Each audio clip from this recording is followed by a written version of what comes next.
चमकपुर गांव में गोपाल नाम का एक लड़का रहता था। उसकी सौतेली माँ और बाप ने उसे घर से निकाल दिया था। उसकी सौतेली माँ ने सब कुछ अपने और अपने बच्चों के नाम पे कर रखा था और गोपाल को हिस्से के नाम पे 3 गायें दे रखी थीं। गोपाल पढ़ा लिखा तो बहुत था, पर नौकरी ना मिलने के कारण उसने सोच लिया था कि वो अब उन तीनों गायें की खूब देख रेख करके उनसे जो दूध मिलेगा उसे बेच के अपना कारोबार चलाएगा। अब मैं बिल्कुल अकेला हो गया हूँ। गौ माता, तुम तीनों के अलावा मेरा अब कोई भी नहीं है। बस मेरा घर चलाने के लिए तुम तीनों को मेरी मदद करनी होगी। तीनों गायें बहुत ही हट्टी कट्टी और जवान थीं और रिश्ते में भी एक दूसरे की बहनें लगती थीं। चंपा, चमेली और मैना। मैना सबसे बड़ी और समझदार गाय थी। चंपा गर्भवती थी और चमेली को अभी अभी बच्चा हुआ था। वो दूध दे रही थी, जिसके दूध को बेच के गोपाल का थोड़ा बहुत घर चल रहा था। पर गोपाल को अब चंपा और मैना पे पूरा भरोसा था कि जब उनका बच्चा हो जाएगा तो वो खूब दूध देने लगेंगी और जिससे उसका कारोबार अच्छे से सेट हो जाएगा। देखा चमेली बहन, हमारे मालिक को कितनी उम्मीदें हैं हम तीनों से। हाँ चंपा, सुना मैंने, मालिक ने हमसे कितनी सारी उम्मीदें लगा रखी हैं। और उम्मीद रखे भी क्यों ना, कितना समय खर्च करते हैं मालिक हम पे और कितनी सेवा करते हैं हमारी, कितना खिलाते पिलाते हैं हमें। और फिर हम मालिक की उम्मीदों पे खरा ना उतरेंगी तो धिक्कार है हमारी जिंदगी पर। सही कह रही हो बहन तुम। चलो हम तो मालिक के लिए कुछ ना कुछ कर ही लेंगे। तुमने बच्चा दे दिया है, दूध भी दे रही हो, मैं भी गर्भवती हूँ। थोड़े दिनों में मैं भी बच्चे को जन्म दे दूंगी, फिर दूध भी देने लगूंगी। लेकिन इस मैना दीदी को देखो, हम दोनों से बड़ी हैं, एक बार भी बच्चा ना दे पाई आज तक। क्या इसका फर्ज नहीं बनता मालिक के लिए कुछ?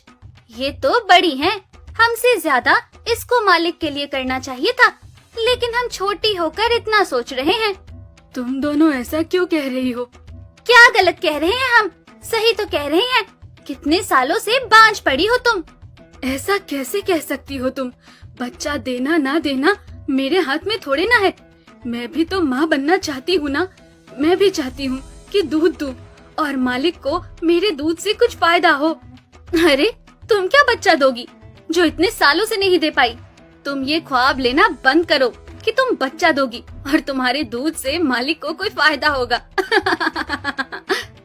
दोनों छोटी बहनें बड़ी बहन मैना की बेबसी का मजाक उड़ाती हैं और उस पे हंसती हैं। इस बात से मैना बहुत दुखी होती है और रोती है कि उसी की बहनें उसको दिलासा देने की बजाय उसे ताने मार रही हैं, उसका मजाक उड़ा रही हैं। फिर एक दिन गोपाल का पड़ोसी उससे कहता है, अरे गोपाल, तुम्हारी 2 गायें तो ठीक है, एक गाय का क्या है?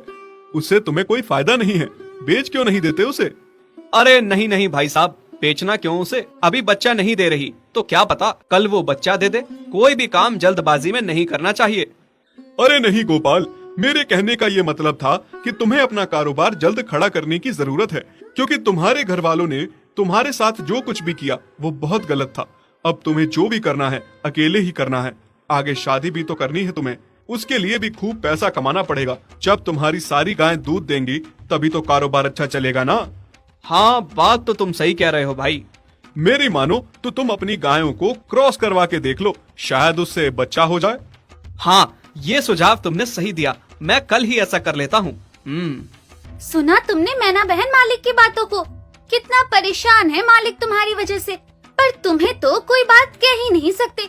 झट से बुरा जो मान जाती हो तुम। मैना ये सब सुन के बहुत दुखी होती है, पर करती भी क्या, उसके हाथ में कुछ नहीं था। गोपाल ने मैना को क्रॉस करवा के भी देखा, पर उसका भी कोई फायदा नहीं हुआ। गोपाल, जो सुझाव मैंने तुम्हें दिया था, क्या वो तुमने आजमाया? हाँ भाई, वो भी करके देख लिया, पर उसका भी कोई असर ना हुआ। ये गाय किसी काम की नहीं है गोपाल, मेरी मानो तो इसे बेच दो। मैं सोच रहा हूँ एक बार फिर से क्रॉस करवा के देखता हूँ, शायद कोई बात बन जाए। देख लो, पर मुझे नहीं लगता। देखा, इन लोगों को भी पता चल गया, तुम बच्चा नहीं दे सकती, तुम बांझ ही रहोगी।